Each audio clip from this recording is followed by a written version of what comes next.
ሰላም ጤና ይስጥልን የተከበራችሁና የተወደዳችሁ በዓለም ዙሪያ የምትገኙ የጣና ቴሌቪዥን ቤተሰቦች እንደምን ዋላችሁ።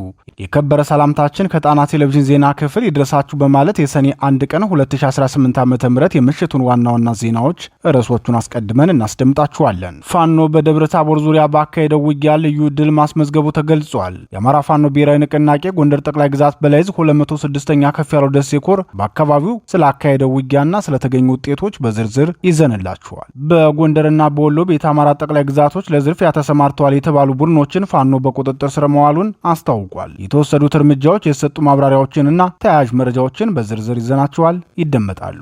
በኦሮሚያ ክልል አሩሲ ጠቅላይ ግዛት በተፈጸመው ጥቃት ከ50 በላይ የኦርቶዶክስ ተዋሕዶ ምዕመናን መገደላቸውና በርካቶች መፈናቀላቸውን ተከትሎ አንድ ምሁር አነጋጋሪ ማብራሪያ ሰጥተዋል። በኢትዮጵያ የኦርቶዶክስ ተዋሕዶ ቤተክርስቲያን አማኞች ግድያና ሁለንተናዊ ግፍ ለምን ሊቆም እንደማይችል በሚል ርዕስ ያቀረቡትን ትንታኔ በተከታታይ እናስደምጣችኋለን። ዛሬ የመጀመሪያውን ክፍል ይዘን ቀርበናል። ምሁሩ ማን ናቸው? ይቀርብላችኋል። የቀይ ባህር ቀጠና አሁንም ከውጥረት አልወጣም። በኢራን በእስራኤልና በሁቲ አማጽያን መካከል ያለው ውጥረት በአፍሪካ ቀንድና በቀጠናው የደህንነት ሁኔታ ላይ ምን ተጽዕኖ ሊያሳድር ይችላል? የጂኦፖለቲካ ባለሙያዎችን ትንታኔ ጨምረን እናቀርብላችኋለን። እነዚህንና ሌሎች ተያያዥ መረጃዎችን አሰናድተን ይዘንላችሁ ቀርበናል። አብራችሁን እንድትቆዩ እየጋበዝን ወደ ዝርዝር ዜናዎቹ እናልፋለን።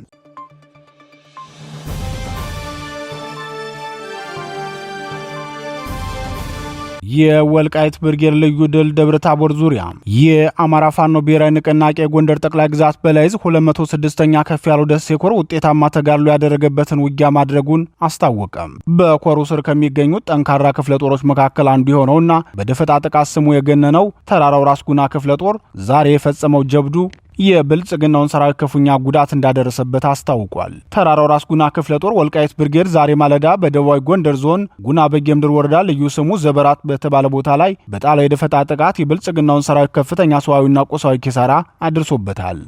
በፋርጣ ወረዳና ጉና በጌምድር ወረዳ አዋሳኝ ጋሳይ ከተማ በቅርብ ርቀት የተፈጸመውን ተጋድሎ አስመልክቶ የ206ኛ ከፍ ያለው ደሴ ኮር ህዝብ ግንኙነት መምሪያ ሲገልጽም አፋብን ጎንደር ጠቅላይ ግዛት በላይዝ 206ኛ ከፍ ያለው ደሴ ኮር ተራራው ራስ ጉና ክፍለ ጦር በጠላት ኃይል ላይ መብረቃዊ ድል የተቀዳጀበትን ተጋድሎ አድርጓል። ክፍለ ጦሩ ወልቃይት ብርጌድን በማሰማራት ዘበራ በተባለው አካባቢ ለእጀባ ይገሰግስ የነበረው የጠላት ስብስብ ላይ በፈጸመው የደፈጣ ጥቃት አስደናቂ ድል ተቀዳጅቷል ብሏል። ውጊያው ዛሬ ሰኔ 1 ቀን 2018 ዓ.ም ረፋር ላይ መካሄዱን የገለጸው የኮር ህዝብ ግንኙነት ክፍል በዚህ የደፈጣ ጥቃትም የብልጽግናው ሰራዊት ከፍተኛ ወታደራዊ ኪሳራ ደርሶበታል ሲል አስታውቋል። በተለይም የብልጽግናው ሰራዊት ለግዳጅ ዘመቻና ለሌላ ፖለቲካዊ ተልዕኮ ይጓዝ ከነበረበት ተልዕኮው እንዲመለስ የተደረገበት ጥቃት እንደገጠመው ገልጾ በዚህም የጠላት ኃይል የጀግኖቹን ክንድ መቋቋም አቅቶት የያዘውን ዓላማና ስምሪት በማቋረጥ ወደ መጣበት ጋሳይ ከተማ ለመፈርጠት ተገዷል ሲል አስታውቋል። በአርበኛ ተመስገን የሚመራው ተራራው ራስ ጉና ክፍለ ጦር ከዚህ ቀደምም ተደጋጋሚ የደፈጣና የከተማ ኦፕሬሽን ተልዕኮዎችን በብቃት በመወጣት የብልጽግናውን ሰራዊት በክምር ድንጋይ ጋሳኝና ደብረ ታቦር ላይ ተቀፍድዶ እንዲቀመጥ ያደረገ ጠንካራ ኃይል መሆኑን በተከታታይ መዘገባችን ይታወሳል። በዛሬው ዕለትም የዚሁ ጠንካራ ክፍለ ጦር አካል የሆነው ወልቃይት ብርጌድ ባሳዩ የላቀ የደፈጣ ውጊያ ጥበብና ቁርጠኝነት አካባቢውን ከጠላት ትንኮሳ ሙሉ በሙሉ ማጽዳት መቻሉን ገልጿል። በአሁኑ ሰዓትም ጠላት ክፉኛ ተመቶ ጋሳይ ከተማ ላይ ተሰብስቦ እንዲቀመጥ መገደዱን የኮር ህዝብ ግንኙነት ክፍል በላከልን መረጃ ተናግሯል።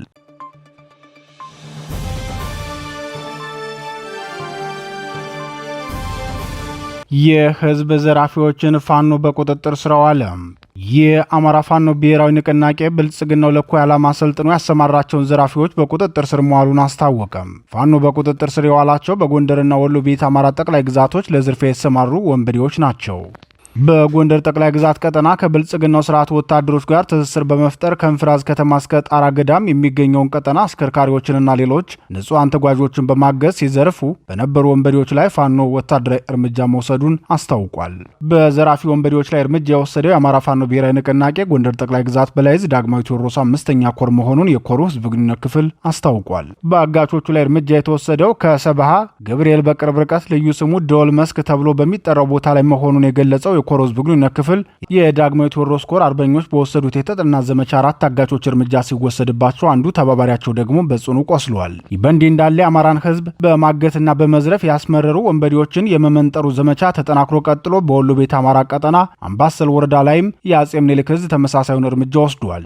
በወረዳው ጬሳ ባሊማ ተብሎ በሚጠራው አካባቢ የሀገር አቋራጭ ኤሌክትሪክ መስመር ልማት ላይ ስርቆት ሲፈጽሙ የነበሩ ወንበዴዎችን እርምጃ የወሰደባቸው የአጼ ምኒልክ ህዝብ 104ኛ ኮር ነው። በዘራፊዎቹ ላይ እርምጃው የተወሰደው ዛሬ ሰኔ 1 ቀን 2018 ዓ.ም ሲሆን የኤሌክትሪክ ገመድን ቆርጠው በተሽከርካሪ ጭነው ሊሸሹ ሲሞክሩ እጅ ከፈንጅ መያዛቸውን የኮር ህዝብ ግንኙነት ክፍል አስታውቋል።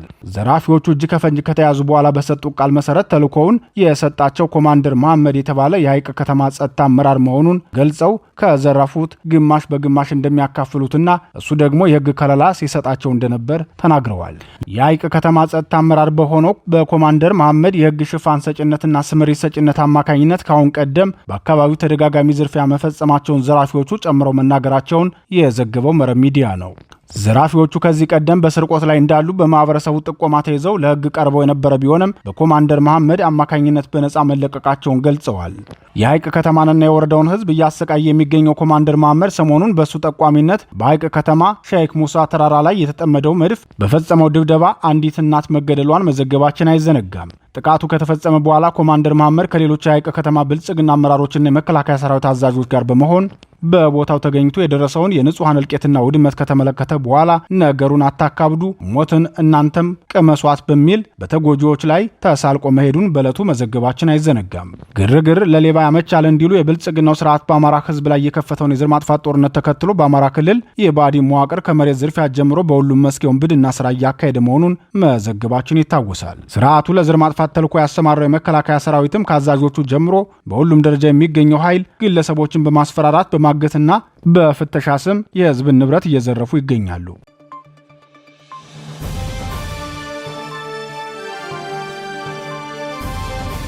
ስምንቱ የቤተ ክርስቲያን መከራ ምክንያቶች። በቅርቡ በኦሮሚያ ክልል አሩሲ ጠቅላይ ግዛት በኢትዮጵያ እስልምና ጉዳዮች ጠቅላይ ምክር ቤት ፕሬዝዳንት ሀጂ ሼክ ኢብራሂም ቱፋ በአዲስ አበባ ከንቲባ አዳነች አቤቤና በአቶ ጀዋር መሐመድ የትውልድ ቀዬ ከ50 በላይ የኦርቶዶክስ ተዋሕዶ ቤተ ክርስቲያን ምዕመናን መገደላቸው፣ በሺዎች የሚቆጠሩ መፈናቀላቸውና አብያተ ክርስቲያናትን መቃጠላቸውን በተከታታይ መዘገባችን ይታወሳል። ሃይማኖትን መሰረት ያደረገውን ይህንን ጥቃት አስመልክቶ የብልጽግናው ሰብአዊ መብቶች ኮሚሽን ግጭቱ ሃይማኖታዊ አይደለም፣ የተገደሉትም 3 ሰዎች ብቻ ናቸው ብሎ ቢያቃልለውም እውነታውና የወንጀሉ ምክንያት ግን ቀደም ሲል በገለጽነው መልኩ የተነገረው ነው። ከዚህ ጥቃት በኋላ ዶክተር ተመስገን አለሙ በኢትዮጵያ ኦርቶዶክስ ተዋሕዶ ቤተክርስቲያን አማኞች ግድያና ሁለንተናዊ ግፍ ለምን ሊቆም እንደማይችል ጠቋሚ መረጃዎች በሚል ርዕስ ሰፋ ያለ የትንታኔ መረጃ አጋርተዋል። የዶክተር ተመስገን መልእክት ታሪካዊና ኃላፊነት የሚሰማው ምሁር የተላለፈ በመሆኑ በተከታታይ የምናቀርብላችሁ መሆኑን እየገለጽን ዛሬ የመጀመሪያውን ክፍል እናስደምጣችኋለን። በኢትዮጵያ የኦርቶዶክስ ተዋሕዶ ቤተክርስቲያን አማኞች ግድያና ሁለንተናዊ ግፍ ለምን ሊቆም እንደማይችል ጠቋሚ መረጃዎች በዶክተር ተመስገን አለሙ። በአማርኛ ስነ ቃል ውስጥ የጠፋን ነገር ከሌባ ጋር ከፈለከው ፍጹም አታገኘውም የሚባል የተለመደ አለ። በአሁኑ ወቅት በኢትዮጵያ በተለያዩ የአገሪቱ ክፍሎች በተለይም በኦሮሚያ ክልል አሩሲ፣ ሸዋና ወለጋ እንዲሁም በተለያዩ የትኛውም መዋቅሮች በኦርቶዶክስ አማኞች ላይ እየተፈጸመ ያለውን አሰቃቂና ስልታዊ ግድያ፣ መፈናቀልና አጠቃላይ ነባራዊ ሁኔታ ከዚህ በላይ በትክክልና በተጨባጭ ሊገልጽ የሚችል ብሂል የለም። የአሁኑ ስርዓት በስልጣን መንበሩ ላይ እስካለ ድረስ ዓመት ቢቆጠሩም በአገሪቱ ውስጥ ያለው አጠቃላይ የጸጥታ ቀውስና በኦርቶዶክስ አማኞች ላይ የሚፈጸመው ስልታዊ ማጽዳት እንደሚቀጥል በእርግጠኝነት መናገር ይቻላል። ይህ የጨለምተኝነት ወይም ክፉን የመመኘት ውጤት ሳይሆን መሬት ላይ የሚታዩ ፖለቲካዊ፣ መዋቅራዊና ማህበራዊ እውነታ በምክንያታዊነት የመተንተን ጉዳይ ነው።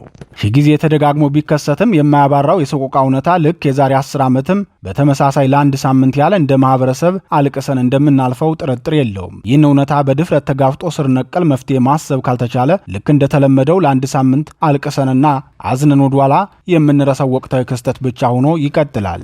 በእርግጥ ወደፊት የጊዜ ሂደት የሚያመጣው ለውጥ ሊኖር ይችላል። ነገር ግን ይህ ለውጥ የመሻሻል የእኩልነትና የፍትህ ሳይሆን ዛሬ በዳር አገርና በገጠር ቀበሌዎች የሚፈጸመው ግድያና ማፈናቀል ወደ አዲስ አበባና ወደ ሌላው መሀል አገር በስፋት የሚስፋፋ መሆኑ ብቻ ነው። ምክንያቱም ጥቃቱን በዘላቂነት የሚገታ አንዳችም መዋቅራዊ ስራ በአሁኑ ሰዓት እየተሰራ ወይም እየታሰበ አይደለም። ለአሁኑ ሁለንተናዊ ሰቆቃና ግድያ በዚህ መልኩ እንደሚቀጥል የሚያሳዩ 8 መሰረታዊና ሰፊ ምክንያቶችን እንደሚከተለው በዝርዝር መተንተን ይቻላል።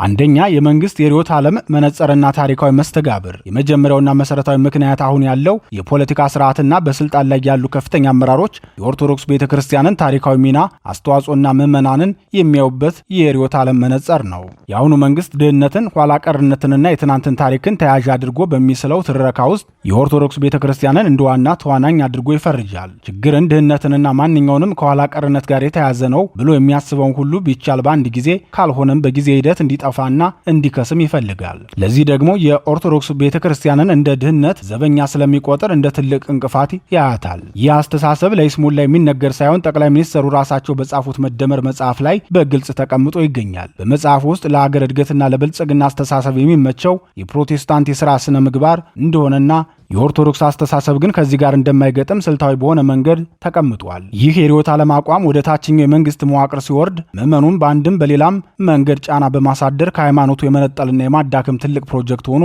እንዲቀረጽ አድርጎታል። ጫናው የሚፈጸመው ደግሞ በሁለት መንገድ ነው። በአንድ በኩል የሥራና መሰል ማበረታቻ ዕድሎችን በሃይማኖት ስብጥር ላይ በመመስረት ለተወሰኑ ወገኖች ብቻ በልዩነት በመስጠት ሲሆን፣ በሌላ በኩል ደግሞ የቤተ ክርስቲያኗን አስተምሮ የጠንቋይና የደብተራ ስርዓት የመንግስት ነቢያት ሲሰባበሩ ያዩት ትልቅ አለት ወይም የሰሜን ዛር ሃይማኖት እያሉ ካለምንም ተጠያቂነት በአደባባይ በማዋረድ ሂዩሚሌት በማድረግ ምዕመኑን ማሸማቀቅ ነው።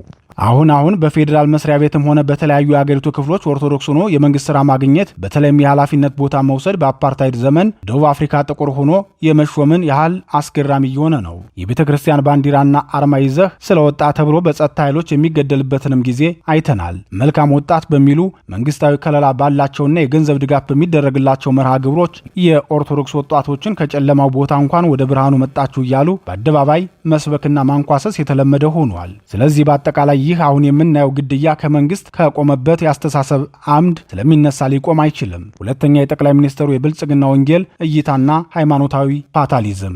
ሁለተኛውና እጅግ አደገኛው ምክንያት በጠቅላይ ሚኒስትሩና በዙሪያቸው ባሉ አጋሮቻቸው ዘንድ የሚነገረው የብልጽግና ወንጌል ዓለም አቀፋዊ እይታ ነው። በዚህ ፍልስፍና መሰረት አንድ ሰው ሁልጊዜ በጎ ተስፋ ሊኖረው፣ ብሩህና ትክክለኛ ስሜት ሊሰማው ይገባል። በመሆኑም መከራና ስቃይ ምንም ያህል ቢበዛ እንደ አጀንዳ መታየት የለበትም። ከዚህ አስተሳሰብ በመነሳትም አትግደሉም ብሎ መጮህ በራሱ እንደ ወንጀል ይቆጠራል። ሰዎችን ከሞት ማዳን የመንግስት ቀዳሚ ኃላፊነት ቢሆንም ይህንን ሳያደርግ ሲቀር ግን ተጠያቂነት ከማምጣት ይልቅ አትግደሉም ማለት ጥፋት ሆኗል። በዚህ የተዛባ እይታ ምክንያት በአገሪቱ ውስጥ የሚከሰቱ ማናቸውንም አይነት እልቂቶችና ሰቆቃዎች እንደሌሉ ተደርገው ይቆጠራሉ ወይም በፈጠራ የተፈቀዱና የተወሰኑ ተደርገው ይታለፋሉ። ጠቅላይ ሚኒስትር አብይ ይህንን አቋማቸውን በአደባባይ ለመናገር አፍረው አያውቁም። በብዙ መድረኮች ላይ በረሃብ ሆዳቸው ባዶ ሆኖ የሚያድሩ ምስኪን ኢትዮጵያውያንን ሳይቀር አይናችሁ የታወረ የምናደርገውን ታምራዊ የኢትዮጵያ ብልጽግና ማየት የተሳናችሁ እያሉ በይፋ ከሰዋል። በአካባቢያችሁ ያለውን ሰላም ማስከበር የኔ ኃላፊነት አይደለም፣ እኔ የእናንተ ሰፈር ሚልሻ አይደለሁም፣ እኔ በአካባቢዬ ከጎረቤቶች ጋር በሰላም ነው የሚኖረው በማለት በሚሊዮኖች በሚቆጠሩ ህዝቦች ስቃይና ሰቆቃ ላይ አላግጠዋል። ይህ ማለት በሚሊዮን የሚቆጠሩ ንጹሐን ኦርቶዶክሳውያንና ሌሎች ዜጎች ቢያልቁም በመንግስት ዘንድ አንዳችም የሐዘኔታ የጭንቀት ወይም የጸጸት ስሜት አይፈጥሩም። ይህን አሰቃቂ እውነታ ይበልጥ አደገኛ የሚያደርገው የውስጥ ሃይማኖታዊ አተረጓጎማቸው ነው። በጥንታዊው የብሉይ ኪዳን መጽሐፍት ትረካዎች ውስጥ ያሉትን ሐሳቦች በተዛባ መንገድ በመውሰድ አሁን የምናየውን የመከራና ስቃይ አገሪቱ ለዘመናት ያከማቸችውን የጋራ ኃጢአት ለማንጻት የሚደረግ ሂደት ስርየት አድርገው ይረዱታል። የፈጣሪ ምሕረት የሚመጣው በደም ነው የሚል እጅግ አደገኛና ጨካኝ ሃይማኖታዊ እምነት ስላላቸው በደልና ግድያው ሲፈጸም እንደ ተፈጥሯዊ የጽዳት ሂደት ስለሚቆጥሩት ጥቃቱን ለማስቆም አንዳችን ፖለቲካዊ ፍላጎት የላቸውም። ይቀጥላል።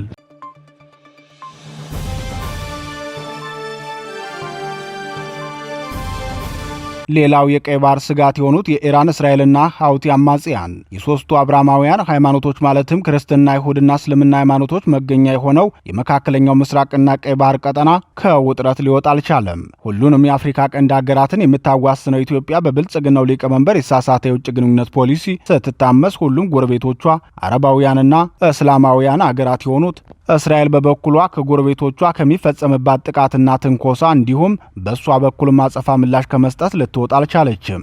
እነዚህን ውጥረቶች በየቀኑ እያስተናገደ ያለው ቀጠናው ዛሬ ደግሞ የሀውቲ አማጽያን ቡድን ባስተላለፈው መልእክት ቀጠናው ወደ ተራዘመ ቀውስ ለመግባት እየተንደረደረ መሆኑን አመላካች ሆኗል። የየመኑ ሀውቲ አማጽያን ቡድን በእስራኤል ላይ ጥቃት መፈጸሙን የገለጸ ሲሆን ጥቃቱን ከመፈጸሙ በፊት በቀይ ባህር ላይ የእስራኤልን መርከብ ካየው አወድማለሁ ብሎ ዝቶ ነበር። አማጺ ቡድኑ ከእስራኤል ጋር ግንኙነት ያላቸው መርከቦች በቀይ ባህር ላይ እንዳይጓዙ እየተጓዙ ካገኟቸው ግን መምታት አይቀርም ነበር ያለው። አማጺው ቡድን ቀደም ሲል ከተጠቀሰው ዛቻ በኋላም በመካከለኛው እስራኤል ያፋ ተብሎ በሚጠራው አካባቢ የሚገኙና ወሳኝ የሆኑ ኢላማዎች ሲል በገለጻቸው ቦታዎች ላይ ጥቃት መፈጸሙንና ለጥቃቱም ኃላፊነቱን እንደሚወስድ የገለጸው እኩለ ቀን ላይ ነው። ከዚህም ባለፈ የእስራኤል መርከቦች ሁለተኛ በቀይ ባህር ላይ እንዳይጓዙ ሙሉ እገዳ መጣሉን ዝተዋል። ነውጠኛው ቡድን ለጥቃቱ ያቀረበው ምክንያት ደግሞ የእስራኤልን ትንኮሳ በተለይም በትናንትናው ዕለት በደቡባዊ ቤይሩት የፈጸመችውን ጥቃት ነው። ለማንኛውም የእስራኤል ትንኮሳ ደረጃውን የሚመጥን ምላሽ እንሰጣለን። በህዝባችንና በፍልስጤም፣ በጋዛ፣ በኢራን፣ በሊባኖስ እንዲሁም በኢራቅ ባሉት የነጻነት ታጋዮች ላይ የተጣለውን ኢፍትሐዊ ከበባ እያየን እጃችንን አጣጥፈን አንቀመጥም በማለት እስራኤል ላይ የማይተኛ ክንድ እንዳለው አስታውቋል። ለዚህ የሀውቲ ጥቃትና መግለጫ ይህ ዜና እስከተጠናቀረበት ሰዓት ድረስ ከቴል አቪቭ በኩል የተሰጠ ምላሽ አልነበረም። ሆኖም እስራኤል ፈጣን ወታደራዊ ምላሽ እንደምትሰጥ ይጠበቃል።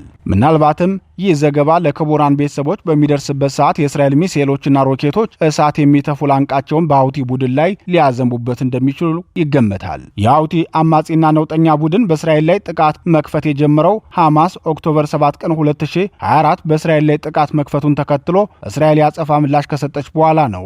ሐማስ በተሳሳተ ስሌት እስራኤል ላይ ጥቃት በመክፈት ለጋዛ ውድመትና መፈናቀል ምክንያት ሲሆን፣ የሀውቲ ነውጠኛ ቡድን በበኩሉ ሐማስን ደግፎ የሮኬት ጥቃት ማድረሱ አይዘነጋም። ይህ ኃይል በሐማስ ብቻ ሳይሆን በኢራንና በሂዝቦላህም የሚደገፍ መሆኑ ይታወቃል። ከቱርክ ድጋፍ እንደሚደረግለት ይጠረጠራል። የዛሬው ጥቃቱ ምክንያትም እስራኤል የሂዝቦላ ይዞታዎች በሆኑት ደቡባዊ ሊባኖስ ቀጠናዎች ላይ ጥቃት መክፈቷን ተከትሎ ነው። እስራኤል በሂዝቦላ ይዞታዎች ላይ ጥቃት መክፈቷን ተከትሎ ኢራን ያጸፋ ምላሽ በመክፈት ሰሜናዊ እስራኤል ላይ ጥቃት አድርሳ ነበር።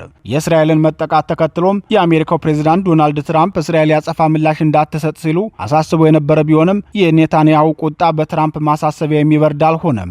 በዚህ የተነሳም ወደ ኢራን ጥቃት ሰንዝራ ጉዳት አድርሳለች። ወደ ቴህራንና ቤይሩት የተወነጨፉት የእስራኤል ሚሳኤሎች ናቸው ሀውቲን ወደ ጥቃቱ ያስገባው ሲል የቡድኑ ቃል አቀባይ የሀያ ሳሪያ ተናግሯል። ቡድኑ የዛሬውን ጨምሮ በርካታ ሚሳኤልና ሮኬት ጥቃቶችን ወደ እስራኤል የሰነዘረ ሲሆን በቀይ ባህር ላይ ከእስራኤል ጋር ግንኙነት አላቸው ወይም ይኖራቸዋል ተብሎ የሚታሰቡ የንግድ መርከቦችን ኢላማ ሲያደርግ ቆይቷል። ወደፊትም በዚህ አቋሙ እንደሚቀጥል አሳስቧል። በተለይም ከሶማሊላንድ ጋር በተገናኘ ጥቃቱን አጠናክሮ እንደሚቀጥል ማሳሰቢያ የሰጠው ከወራት በፊት ሲሆን ይህን አቋሙንም በአረብ ሊግ ስብሰባ ላይ ግብፅን ጨምሮ ሌሎች ሀገራትም እንደሚደግፉለት ውይይት ተደርጎበታል። የአፍሪካ ቀንድ የኃይል አሰላለፍ ቅርጹን እየቀየረ ሲሆን በተለይም የእስራኤል ለሶማሊላንድ የአገርነት እውቅና መስጠቷ፣ የብልጽግናው መንግስትና የሻቢያው መሪ ፍጥጫ፣ የሱዳን እርስ በርስ ጦርነት፣ በኢትዮጵያ ያለው የህወሓት ጦረኝነትና የብልጽግናው ስርዓት ነውጠኝነት፣ በሶማሊያ የኢኮኖሚና ወታደራዊ ጥቅማቸውን ለማስጠበቅ የገቡት ቱርክና ግብፅ በቀይ ባህር ቀጠና ሌላ የውጥረት ምንጭ ሆነዋል።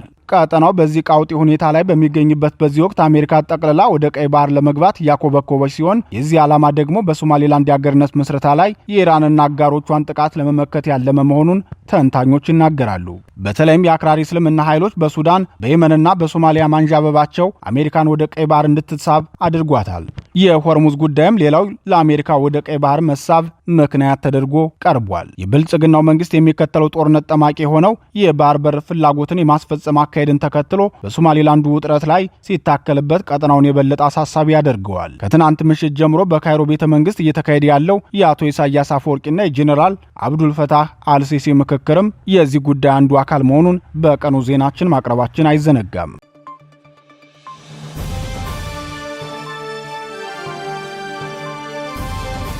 የተወደዳችሁና የተከበራችሁ የጣና ቴሌቪዥን አድማጭ ተመልካቾቻችን የሰዓቱ ዜናችን የተከታተላችሁትን ይመስል ነበር። ምርጫችሁ ስለምታደርጉን ከልብ እናመሰግናለን። ተሰናበትናችሁ። ጤና ይስጥልን።